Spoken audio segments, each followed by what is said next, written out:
Hello everyone and welcome back to this channel, and today I'm going to walk you through how to fix less secure app access problem in Gmail.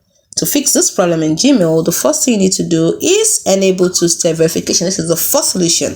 How do you do this? Go to Google account settings, access your Google account settings, click on security from the navigation menu, ensure two-step verifications, enable two-step verification to add an extra layer of security. And the second thing you can do is generate app password. Now you can go to Google account settings, click on security from the navigation menu, select app password and generate a password for that specific app. Then use the generated app password instead of a regular password.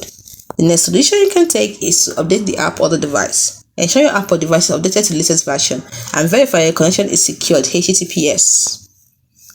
Additional tips: use OAuth 2.0 if a developer consider using OAuth 2.0 for authentication.